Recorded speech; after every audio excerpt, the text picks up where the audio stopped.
বিশ্বপিতা তুমি প্রভু গো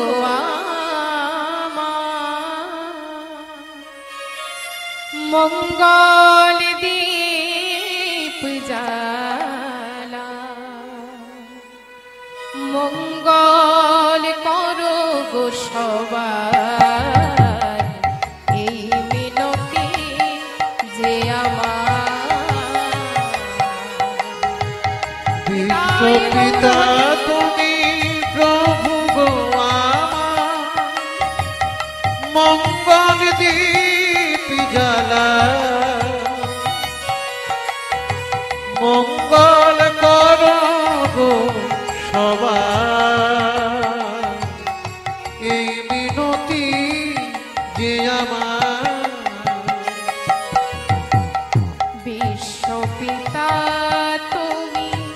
প্রভু গো আমার মঙ্গল দীপ জ্বালা মঙ্গল করো গো সবার এই মিনতি যে আমার মঙ্গল দীপ জ্বালা মঙ্গল করো গো সবার এই মিনতি যে আমার ফোটে ফুল পাখি গায়ে গান সবই প্রভু তোমারই তো দান ফোটে ফুল পাখি গাই গান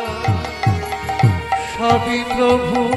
তোমারই তো দান ফোটে ফুল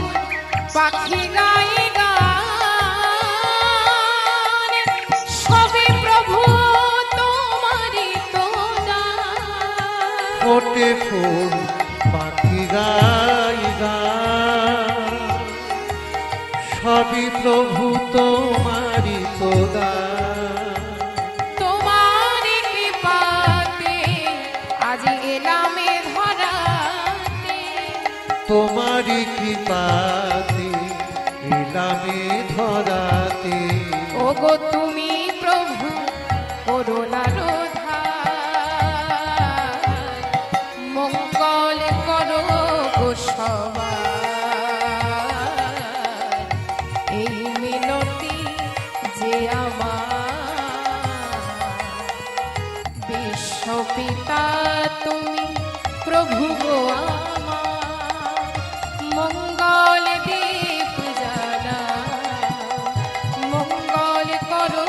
গো সবার এই মিনতি যে আমার এই মিনতি যে আমার এই মিনতি যে আমার নিতাই গৌর হরি বল হরি বল হরি বল। তাই দর্পহারি গোবিন্দ আমার কি করেছে না মায়ের দর্প চূর্ণ করার জন্য দারিদের কাছ হতে দয়া মায়া বস্তুটিকে গোবিন্দ আমার হরণ করে নিয়েছে। এবার মা আমার যজ্ঞের দ্বারে কাঁদছে আর বলছে দাঁড়ি দে বাবা দে তোরা আমায় দ্বার ছেড়ে দে আমি আমার গোপালের কাছে যাব। দারিগণ বলছে শোনো ভিখারিনী এখানে গোপাল বলে কেউ থাকে না যাও তুমি এখান হতে বিদায় নাও যজ্ঞ পূর্ণ হলে এসো আমাদের রাজা বড়ই দয়ালু তুমি যা চাইবে তাই পাবে এবার এখান হতে বিদায় নাও ভিখারিনী। মা কিন্তু কিছুতেই যাবে না। এবার যেই না জোরপূর্বক যজ্ঞের দ্বারে প্রবেশ করতে যাবে অমনি মাগো দারিগণ সকলে মিলে আজ মাকে বেত্রাঘাত করতে লাগলো। গোপাল দেখে যা দেখে যা ওরে ওরে